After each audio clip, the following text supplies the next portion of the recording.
Hi అండి, ఇది Monday morning తీసిన వ్లాగ్ అనమాట. మండే మార్నింగ్ అయితే స్కూల్ అనేది స్టార్ట్ అయిపోయిందండి. ఫస్ట్ రోజు అనమాట. ఆ రోజు అందుకు ముందు రోజు అయితే నేను నైట్ పెసరట్టు కోసం అని చెప్పేసి పెసరబ్యాల్ అనేది నానబెట్టి పక్కన ఉంచుకున్నాను. ఇంకా అవైతే మార్నింగ్ అయితే మిక్సీ పట్టేసుకుంటున్నానండి. అందులోకి అయితే పచ్చిమిర్చి, అల్లము, పచ్చి కొబ్బరి అయితే వేసి మిక్సీ పట్టేసుకుంటున్నాను.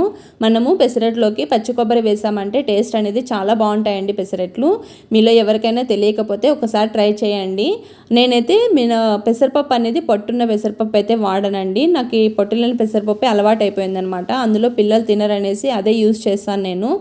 ఇంక ఇక్కడైతే మిక్సీ పట్టేసుకున్నాను కదా, ఇంక అందులోకి అయితే ఉప్పు, వంట సోడా వేసి కలిపేసి పక్కన ఉంచుకుంటున్నాను అనమాట. ఇవాళ స్కూల్ ఫస్ట్ డే స్టార్ట్ అయిపోయిందండి. అందులోని ఇవాళ మండే 7:30 to 9 వరకు ఏదో రావు కాలం ఉందని చెప్పేసి 9:20కి స్కూల్ స్టార్ట్ అవుతుందని మెసేజ్ పెట్టారనమాట. ఇంకా కొంచెం లేట్ అయినా పర్లేదులే అని చెప్పేసి నిదానంగా అయితే వర్క్ చేసుకుంటూ ఉన్నాను.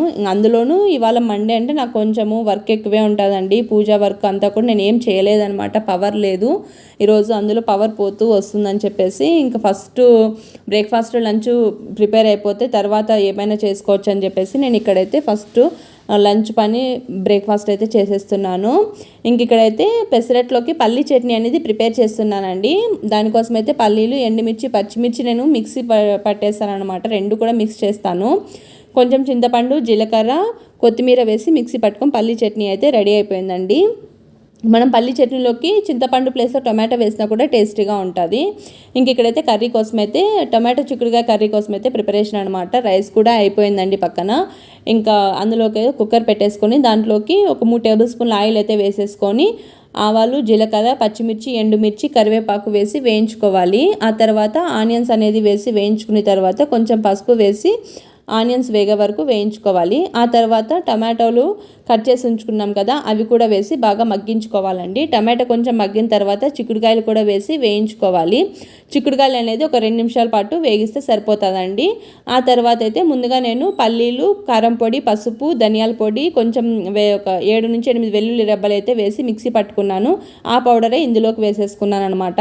ఇంకా ఆ తర్వాత ఈ 2 నిమిషాలు వేయించుకున్న తర్వాత తగినన్ని వాటరు, రుచికి సరిపడా ఉప్పు వేసేసి కుక్కర్ మూత పెట్టేసుకొని 2 విజిల్ అయితే రాణించుకుంటానండి. 2 విజిల్ వచ్చిన తర్వాత స్టవ్ అనేది ఆఫ్ కట్టేస్తాను. ఇంకా ఆ తర్వాత ఇక్కడ పక్కనైతే బ్రేక్ఫాస్ట్ కోసం అయితే పెసరట్ అనేది వేసేస్తున్నాను అనమాట. మా బాబు ఫ్రెష్ అయిపోయి వచ్చాడు, వాడి కోసం అయితే నేను పెసరట్ అనేది వేసేస్తున్నానండి. ఇంక పెసరట్ అయితే రెడీ అయిపోతుంది. నా ఛానల్ కనుక మీలో మొదటిసారి ఎవరైనా చూస్తున్నట్టయితే ప్లీజ్ సబ్స్క్రైబ్ చేసి నన్ను సపోర్ట్ చేయండి ఫ్రెండ్స్. నా వీడియో కనుక నచ్చినట్టయితే ఒక చిన్న లైక్ అనేది ఇవ్వండి. మీరు ఇచ్చే లైక్ నాకు కొన్ని వీడియోస్ చేయాలనే మోటివేషన్ అయితే వస్తుంది, ఇంట్రెస్ట్ అయితే వస్తుందండి. ప్లీజ్ సపోర్ట్ మీ.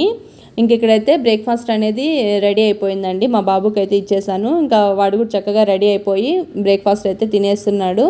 ఇంకా మార్నింగ్ అయితే మోర్లో ఫ్రూట్స్ అనేది తెప్పించాను అనమాట. ఫ్రూట్స్ అయితే ఇంకా యాపిల్, బనానా ఉన్నాయని చెప్పేసి ఆ 2 తీసుకొచ్చాడు. ఇంకా అవైతే నేను ఇక్కడ ఒక బౌల్లోకి అయితే సపరేట్ చేసేస్తున్నానండి.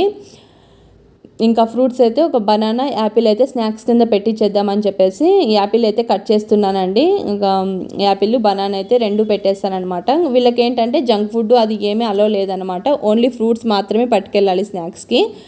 ఇంకా తర్వాత అయితే ఇంకా అన్నీ కూడా కట్ చేసి ఒక బాక్స్లోకి అయితే ఉంచుకున్నాను. ఫస్ట్ అయితే ఈ బాక్స్లో పెట్టాను కానీ సరిపోవట్లేదని చెప్పేసి, అంటే 2 ఒకే దాంట్లో పెట్టేద్దాము, సపరేట్ అయితే మరీ పాడైపోతుంది బనానా అని చెప్పేసి ఇంకా మరీ వేరే బాక్స్లోకి అయితే షిఫ్ట్ చేసి ఇలాగైతే పెట్టేశాను అనమాట.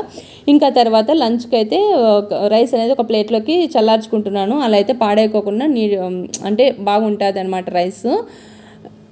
ఇంక ఇక్కడైతే రైస్ కర్రీ కూడా రెడీ అయిపోయిందండి. దీంట్లోకి ఫైనల్గా కొంచెం కొత్తిమీర వేసేసుకొని అయితే 1 నిమిషం పాటు ఉడికించుకుంటే మనకి టమాటో చిక్కుడుకాయ కర్రీ అనేది రెడీ అయిపోతుందండి. నా వీడియో కనుక నచ్చినట్టయితే ప్లీజ్ లైక్ చేయండి. Thank you for watching.